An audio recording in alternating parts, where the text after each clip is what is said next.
મિત્રો નયન પરીખ આપણી સાથે આર્થિક વિશ્લેષક તરીકે જોડાઈ ચૂક્યા છે. નયનભાઈ, આપને અવાજ પહોંચે છે મારો? બિલકુલ પહોંચે છે. Thank you so much. Nayanbhai, અત્યારે અમે આપના આવ્યા પહેલા જે ચર્ચા કરી એમાં એક નિષ્કર્ષ જરૂરથી નીકળ્યો છે કે અમેરિકા તાનાશાહી તરફ આગળ વધી રહ્યું છે અને એના પગલાના ભાગરૂપે આ કામગીરી થઈ રહી છે. હવે આપને બે સવાલ છે. એક સવાલ એ કે બે ત્રણ કન્ટ્રી વચ્ચે જો યુદ્ધની સ્થિતિ ચાલતી હોય તો સમગ્ર વિશ્વએ માની લેવું કે આ વર્લ્ડ વોર તરફ આપણે આગળ વધી રહ્યા છે. એક સવાલ. બીજો સવાલ, આ સ્થિતિમાં ભારતના પરિપ્રેક્ષમાં ઇકોનોમિકલી આપણને કેવી અસરો નોંધાઈ શકે છે? એટલે ત્રણ વાત. પહેલા તો તાનાશાહીની વાત તમે શરૂ કરી એટલે એમાં એની વાત કરી લે. તો હવે તાનાશાહી હું અમેરિકાના પરિપ્રેક્ષથી આને એટલા માટે નથી ગણતો કારણ કે એ ડ્યુલી ઇલેક્ટેડ પ્રેસિડેન્ટ છે. જી. અને જે ડ્યુલી ઇલેક્ટેડ પ્રેસિડેન્ટ હોય છે અમેરિકાના, અને આ પહેલા જ નથી કે જેમણે વોર કરી હોય. બિલકુલ. લગભગ દરેક અમેરિકાના પ્રેસિડેન્ટે કોંગ્રેસ પાસે ગયા વગર પોતાની વોર કરી જ છે. જી. બાઇડેને પણ, એની પહેલા ક્લિન્ટને પણ, એની પહેલા બીજા આપણા બુશ સિનિયરે પણ દરેકે કરેલી છે. અને આ પ્રેસિડેન્ટને એની લોકશાહી આ હક આપે છે કે ભાઈ 90 દિવસ સુધીની વોરમાં સેનાને સત્તા આપવાની અને આદેશ આપવાની સત્તા પ્રેસિડેન્ટની એઝ કમાન્ડર ઇન ચીફ છે. એટલે સો ફાર એઝ અમેરિકાનું પર્સપેક્ટિવ છે, હું આને તાનાશાહી નહીં કહું. ઓકે. તમે જગત જમાદાર કહો છો એ બિલકુલ હું અગ્રી કરું છું કે ભાઈ તમારી અમેરિકાના બધા ડેમોક્રેટિક નોર્મ્સ અને અમેરિકાના જે રૂલ્સ એને તમે ફોલો કર્યા છે. અને અમેરિકામાં એ પણ છે, કોન્સ્ટિટ્યુશન પ્રોવાઈડ કરે છે કે જે પ્રેસિડેન્ટ ઇન ઓફિસ હોય એ આવા એક્શન લે તો એની સામે એની ઇમ્યુનિટી છે, એટલે એની સામે તમે કઈ ના કરી શકો.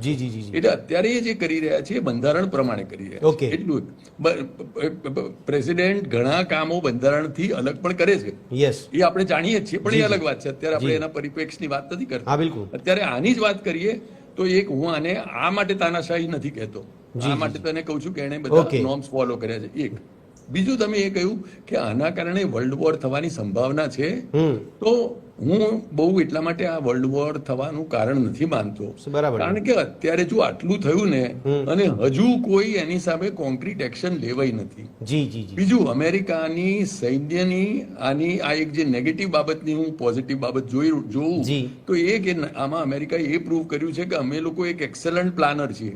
મિલિટરી સ્ટ્રેટેજીમાં અમારો આજે કોઈ જવાબ નથી. કારણ કે આ થયું એના પેલા ગયા અઠવાડિયે જો મને કોઈ પૂછ્યું હોત કે ભાઈ આવા કોઈ દેશના પ્રમુખને તમે એના ઘેરથી ઉઠાઈ લો અને એમાં કોઈ બી તમારું જે 2 કલાકથી બી ઓછી ચાલે અને એમાં તમે એ માણસને એના રાજમહેલમાંથી ઉઠાઈ લો અને તમારા દેશમાં લઈ આવો, તો હું એ માનત જ નહીં, અને કોઈ શક્યતા આની હતી જ નહીં.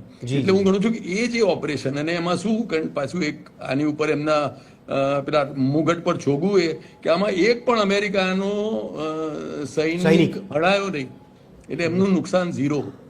એમનું એક હેલિકોપ્ટર થોડું ડેમેજ થયું પણ એ ચાલી પાછું આવી ગયું.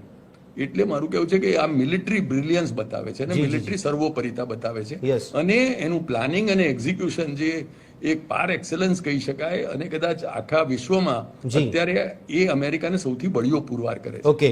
એટલે અને આની સામે જો આમાં શું છે કે આ બધું જયારે જનૂન હોય ને ત્યારે કોઈ કરી લે તો બરાબર છે, એટલે તમને એક લાફો મેં મારી દીધો, હવે જો ત્યારે તમે ભદ્રેશભાઈ ખમી ગયા ને તો પછી કદાચ કઈ એનો વરસ રહીને મારી ઉપર હુમલો કરો ના કરો એની શક્યતાઓ બહુ ઘટી ગઈ. ત્યારે જ તમે મને ખેંચીને લાફો મારી દીધો હોત ને તો ખબર હતી કે ત્યારે તમારું જનૂન છે, તમે જોઈ રહ્યા છો 2 જણા આજુબાજુ ચાલે.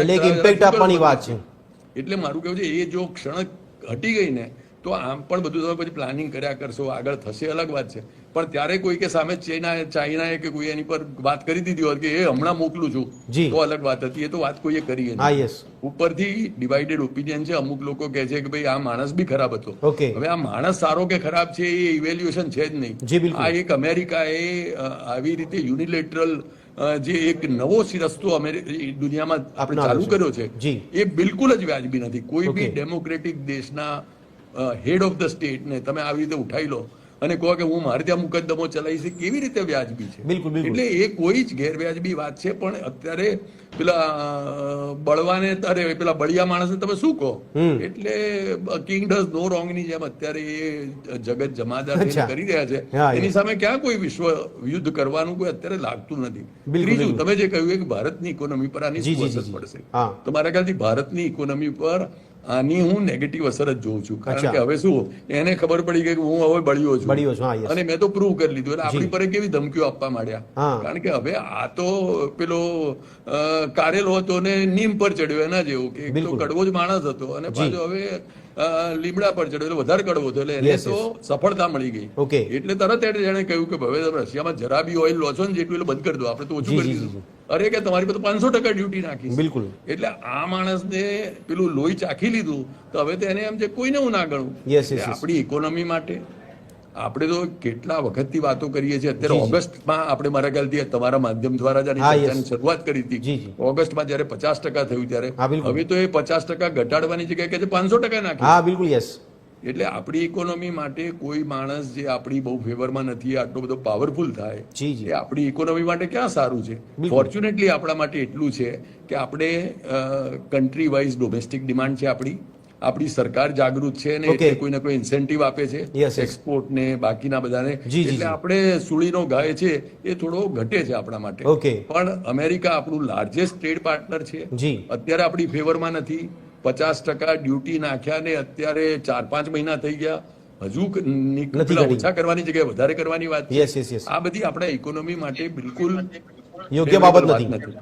ઓકે નયનભાઈ, એક તો ટેરિફની અસર આપણને ભારતીય તંત્ર પર જોવા મળી, બીજી બાબત એ કે એક માહિતી એવી પણ આવી છે કે અમેરિકામાં જ્યારે આ ટેરિફ જ્યારે લાગુ કર્યું બધા દેશો માટે, ત્યારે અમેરિકામાં પણ નુકસાન ઘણું બધું થયું છે. 500થી વધારે કંપનીઓને તાળા લાગી ગયા છે. જો કદાચ આ વાત સાચી હોય તો આટલું નુકસાન ભરવા માટે અમેરિકા તૈયાર કેમ થાય છે, એક સવાલ.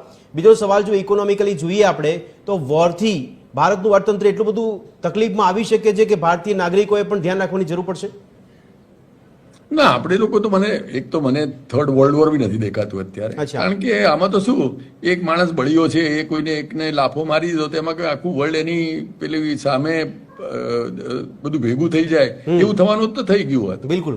જો બીજા બધા લોકોએ અમુક લોકોએ વળી કહ્યું માણસ બી એવો હતો, ઠીક છે હવે અમેરિકાએ આ કર્યું તો ના કર્યું તો સારું હતું, પણ કોઈ બહાર 2-3 દેશોએ જરા જોરથી આની સામે સ્ટેટમેન્ટ કર્યા છે, બરાબર, બીજા કોઈએ કઈ વાત નથી કરી. એટલે મારા ખ્યાલથી એ તો થવાનું હતું, વર્લ્ડ વોર થઈ જતું. આમાં શું એકવાર જે ઉઠાઈને લઈ આયા, હજુ કોઈ બી એને કહી શકે છે કે તમે પાછા મોકલી દો, અને મોકલવાના છે પાછા, એટલે એમણે તો ઉઠાઈ લીધો માણસને, પોતાને ત્યાં રાખશે, એની ઉપર કાયદાકીય કામ કરે છે, એને જેલમાં રાખે છે, એને બેડીઓ બાંધે છે, એને આંખે પાટા બાંધે છે, એને પગમાં હાથમાં, કોણ કોઈ બોલી શકે છે. એટલે વર્લ્ડ વોર તો દેખાતું નથી, કારણ કે એક સામે બળ્યો છે અને બાકીના બધા સામે અત્યારે નબળા છે. એટલે એવું કોઈ એની સામે બાદ ભીડે એવું લાગતું નથી.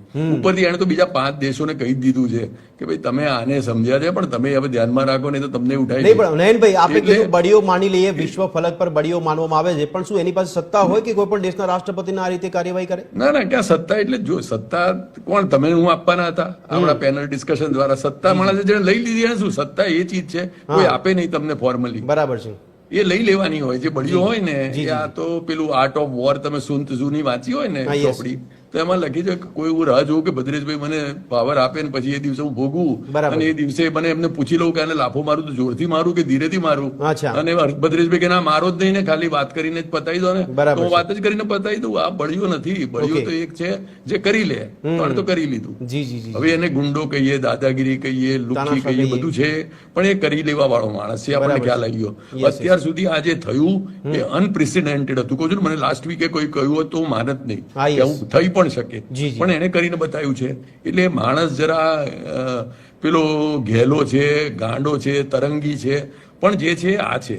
અને એટલું જ નહીં, આટલું કરીને કરી બતાવવું એને મને તો માન્યામાં નથી આવતું. 2 કલાકમાં તમે એ દેશમાં યુદ્ધ કર્યા વિના એના પ્રેસિડેન્ટને ઉઠાવી લો, એવું ક્યાં કોઈ બન્યું છે? આ તો ફિલ્મમાં કે સિરીઝમાં આપણે જોયું, એવું એને કરીને બતાવી દીધું. મને કહું છું ને, એનો એક માણસનો નખ બી કપાયો નથી, બરાબર. એટલે એ માણસ ખાલી વાતો નથી કરતો, એ માણસ ખાલી દાદાગીરી નથી કરતો, એ માણસે આના દ્વારા બતાવ્યું કે એક્ઝિક્યુશન પણ હું કરી શકું છું, ખાલી ધમકીઓ નથી આપતો લુખ્ખી, હું ઉઠાઈ પણ શકું છું માણસને. પણ નયનભાઈ, આજુબાજુના દેશો એટલા બધા મજબૂર છે કે અમેરિકા સામે, કે અમેરિકા આ પ્રકારનું કોઈ પગલું ભરે તો એ સ્વીકારી લેવાનું, એની સામે અવાજ નહીં ઉઠાવવાનો.